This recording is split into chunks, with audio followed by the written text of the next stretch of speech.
Hello everyone, welcome to the Logical Fallacy. My name is Sean and welcome back to another special video. We are about to get into a Backrooms video by Kane Pixel. This is damage control.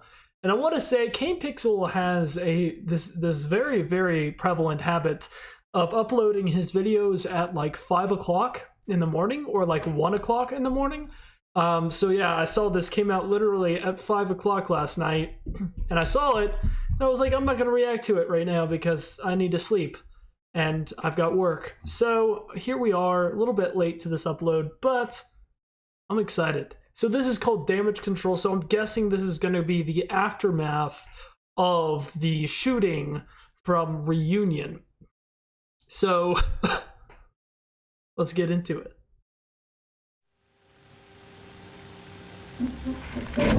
Mark, this is Team A. Do you read us? Hey, Team, this is Mark. I read you. What is it? We need immediate arms support in room 14C. My team and I are being held at gunpoint by a hostile. I repeat, please send immediate arms support to room 14C. So this is in the aftermath of Reunion. Exactly.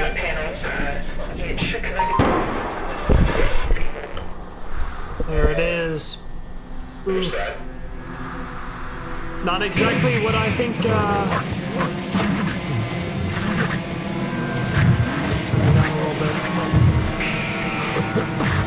Oh, goodness.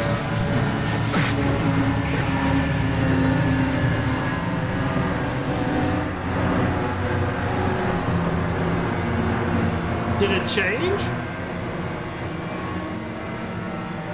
No, it's just transitioning.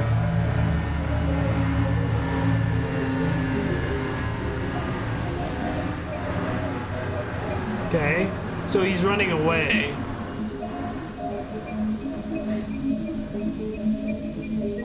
Oh crap.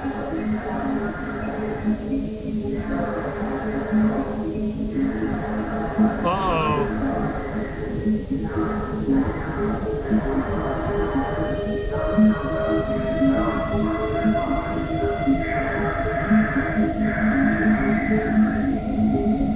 I mean, he's got a gun. He doesn't need to shoot anyone else, right? Because the first one was an accident.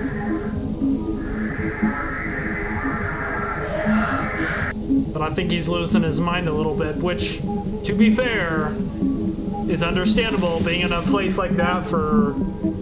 Goodness, how... This is really cool, though. So he's trying to escape. He's trying to get out of there. He is done with this, right, man? There he goes. Oh, he dropped the gun. So he's just running for it.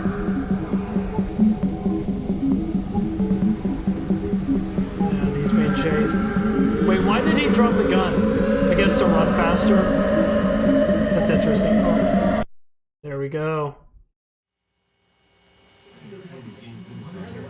So he escaped. I'd like to thank you all once again for your patience on this.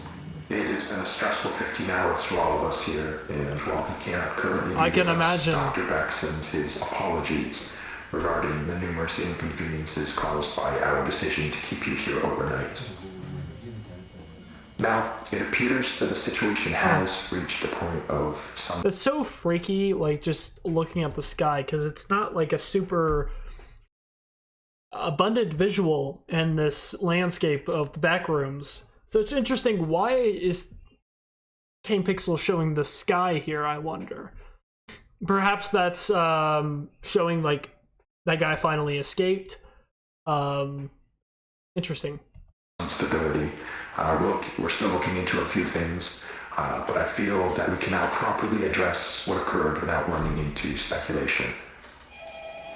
What happened last night should not have happened. Not here, not with us. What occurred was a gross misunderstanding that was the result of some severe information mismanagement. Even now, I believe most of you still have an incomplete idea of what took place last night. So before I fill you in, I need to address the fact that there has been information deliberately withheld from many of you on the project. Interesting. Now, these choices were not made lightly and were done for only the best of reasons. However, I want to make it abundantly clear that following the events of last night, it has been proven to us that that method of conducting ourselves was not viable.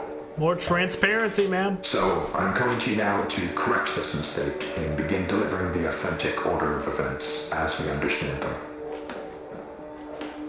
On the morning of March 1st, a team of 4 researchers was sent into the complex to conduct their routine layout analysis. Yeah. George Levy, Marvin Lee, Ronald McCarthy, and Peter Tench. Okay, we're getting full At names. around That's awesome. 12:25 p.m., the group realized that they had lost track of Tench while traversing the previously accessed branch of hallways.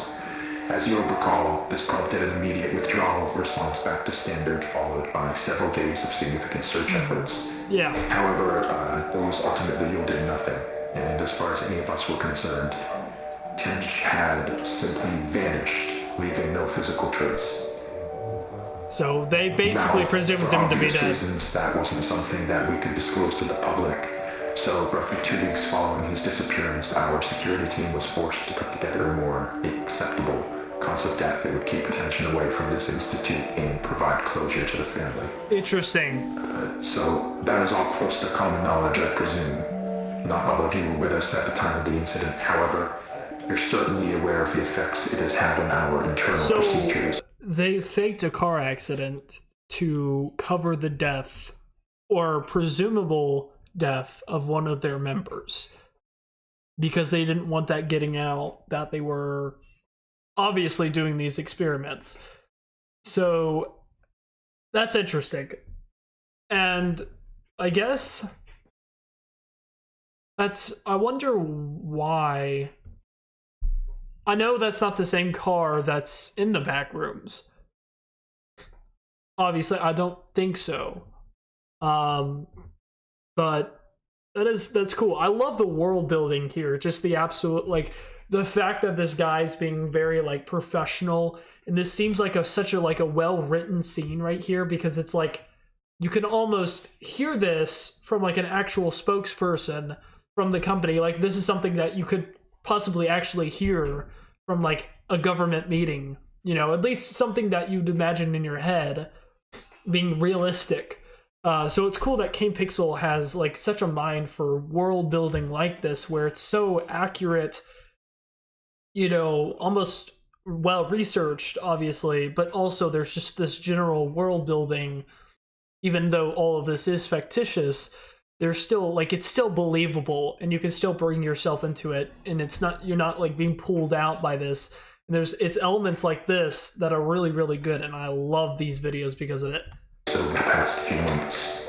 Regardless, that was where Tench's involvement in this came to an end. Or at least, that's what we assumed. Because on May 8th at approximately 5:30 p.m., a motion alert was sent out from the complex, which was closed off at the time. One of our senior engineers was sent down to assess the situation and discovered a male dressed in hazard gear who we were able to identify as Peter Tench. Immediately following this discovery, Tench was moved to a secure room on this floor where, over the following days, a select group of doctors were able to administer a panel of tests in order to determine what had happened to Peter in the 2 months he had been gone. Interesting. Those tests yielded very little useful information. By all measures, Peter appeared to be in excellent health. However, we were still provided one very useful tool in understanding how the situation unfolded from his perspective.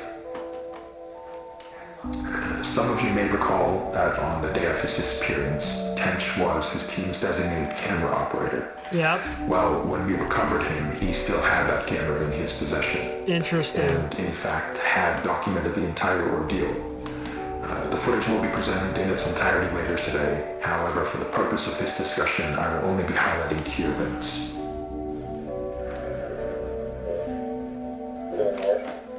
This is the hallway where Peter was last seen. They're not in view, but you can hear the others walking behind him. This is cool.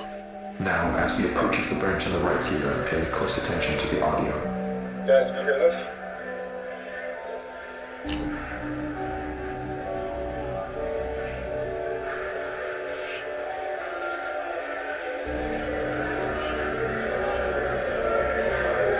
Guys, can you hear this? Hey! That's cool. Now, I'd like to save the discussion for afterwards, but what you just saw is what we believe to be the moment that Peter was instantaneously transported 2 months forward in time. Following that abrupt flash you just saw, Tench proceeds back out to the hallway. So, basically, this is an interesting aspect of the Backrooms. So apparently the Backrooms also have like a temporal aspect to them, which is really, really interesting because that kind of, I guess you could say, almost gives... It's definitely that the Backrooms are a separate reality outside of time. Because that's the only way it's kind of possible for that to happen. But it is interesting, like, what triggered that is what I think that is going to be the most interesting thing to see. I don't know if we'll get to see that, but understanding, like, what exactly caused that temporal flux to actually occur to send him that far. Like, you think about going 2 months ahead in time. That's crazy. That is so many seconds, so many days, so many hours, you know, and just the amount of energy that would take, just from a scientific level, like that would take an extreme amount of energy to send somebody that far into time. So that's what interests me, is exactly how Kane Pixels is going to explain this temporal phenomenon. Searching his team, but it is without any indication of the presence. The next 30 or so minutes of the tape follow a fairly panicked Tench as he attempts to navigate his way back to the threshold. He does obviously find his way back. However, the threshold appears not as he knows it, but as it appeared on the date of May 8th. And this ties us back to the moment when we recovered him. So, to summarize, from his point of view, he had only been inside the complex for several hours. So to him, all of the new developments surrounding the threshold were completely foreign. Luckily, though, as I already mentioned, there were people available to manage the situation as it unfolded.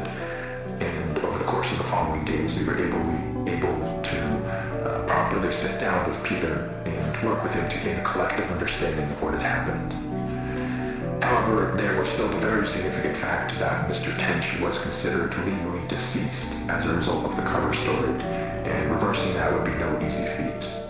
He understood this and was willing to cooperate while we looked for a way to reintegrate him without raising suspicion.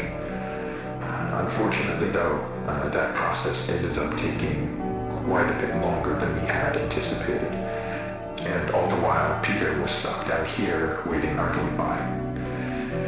We did our best to keep him engaged, but it is hard to combat the effects of cruel sensory deprivation on the human brain, and as a result, Peter's mental state took a toll. Interesting. Not to a degree that was outright concerning at first, but around the end of week 2, we noticed that he was starting to exhibit a number of behaviors common in patients diagnosed with paranoid schizophrenia. Though we don't have reason to believe that Mr. Tench was afflicted with that condition. Whatever the case, while he didn't express it outright, from what we could gather, he appeared to have deluded himself into believing that he was still inside some sort of illusion created by the complex, and that we were secretly looking to do him harm. Interesting. This all came to a head on the night of the 22nd, when, while Tench was finally about to be transferred to a temporary above-ground residence, he broke away from us and, using stolen credentials, forced his way back into the complex where he would go undiscovered until just last night, when he ambushed and violently attacked Team B in room 14C, leaving Dr. Bloom in critical condition. Oh, so he's not dead. We can presume that during the 2 or so days Tench spent in the complex, he let go of the idea that he could somehow escape through an alternate threshold, but still held on to the belief that all of us here were working to trap him in some way, despite our actions saying exactly the opposite. Immediately after firing a single shot from the Remington 870 to Dr. Bloom's side, Tench fled the scene and headed to the threshold outpost, where he would turn the weapon on several more of you while progressing to standard and through the lower offices. Given the abrupt and chaotic nature of the unfolding situation, it took our security team several moments longer than it ideally should have to figure out what was happening. But thankfully, while Tench was passing through one of the empty labs next to storage, Dr. Maxwell was able to act quickly and managed to disarm him, accidentally discharging the weapon into the ceiling in the process, though. However, Tench still managed to avoid apprehension, fleeing into the maintenance wing and evading our security staff by taking the... So that's how the gun was dropped. Okay, I was wondering how they were going to explain that. I didn't know if he dropped it, but that makes sense. So he was wrestled by one of the employees discharged the weapon. So, but that's whenever we get to... Presumably he escaped, is what I'm thinking. Now, this situation could have played out very badly, given the potential number of witnesses around the building at the time. But, luckily for everyone involved, as far as we can tell, Tench was not noticed as he exited the property. Around 5 minutes later, our security team made it to the ground floor and began a thorough sweep in the direction of the hillside where cameras had last observed Tench. Now, there's no easy way to say this other than to just say it. I am terribly sorry to inform you all, but Mr. Tench was found deceased halfway down the hillside. The result of an extreme blow to the head. Wait, what? It appears that while he was running through some brush, he failed to anticipate a sudden dip in the ground and tragically fell forward into a large rock. Given the circumstances, it was not something any of us could have anticipated or prevented. The tragedy of the entire situation undoubtedly remains, but Dr. Tench, regardless of how troubled he was in his... What does that say? If the wind is right, you can sail away. Interesting. Final days, what are these pages about? Was a brilliant man who gave his all to this project. He would certainly not want us hindering it in his name. What we're doing here is so much bigger than any one person. It is the work of a unified effort, and we need to ensure that that is never lost sight of. That we hold on to the pre-established notion that Peter is and has been deceased. That is done, and there is nothing more to be extracted. Hold on.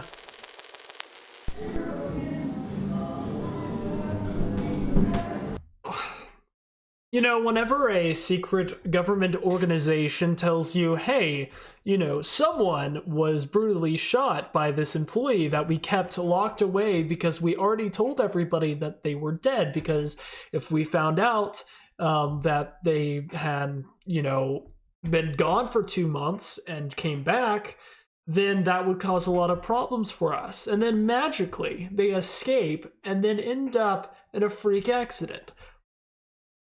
I don't know if you know this, but I don't believe you. That sounds very suspicious. I'm thinking that they're lying. I don't think Async is as reputable or transparent as they're seeming. Anytime a government program is like, we're going to be more transparent. I mean, that's cool. I'm not going to believe you, though. I think I know. I have a theory. We'll see.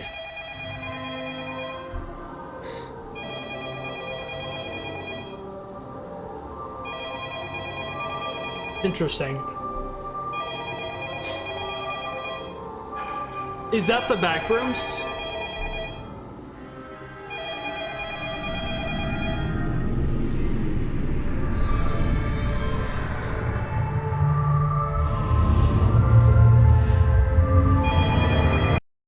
Interesting. Quite ominous. Hold on. What is... So, is that... I'm guessing that's some sort of narcotic. At least that's what it looks like.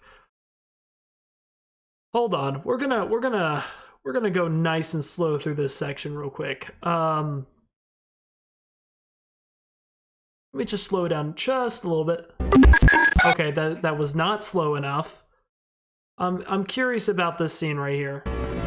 That is done, and there is nothing more to be extracted. Okay. Let me just go a little bit slow. I'm curious what these images are. Oh wow, it goes really fast. Huh. So wait a second, isn't that him? Oh yeah, it is zooming on him. Interesting. Okay. So I'm presuming that he's not dead. I don't know about anybody else, but I don't trust Async. I don't think Async is telling the truth. I think that they're manipulating everyone, and they're being they're doing it very well. Like, as I said before, this sounds like something that a spokesperson for like a government organization that just had like a breach or something would say. But there's certain things that just don't match up. And I'm not sure how much of that I believe. I am curious to see kind of where it goes. So the date of this one, I don't know if there's another video created using, interesting. I don't know. Oh, there's a video. Hold on. This is the playlist. Oh yeah, that is the playlist. Anyways, let me know your thoughts down below. I am really, really curious to see. So this is the latest in the timeline. I'm really, really curious to see kind of where this goes. So let me know, guys, what you guys think about this. Do you think that he's actually dead? I personally do not, but let me know. You guys have a great day, and I'll see you guys next time.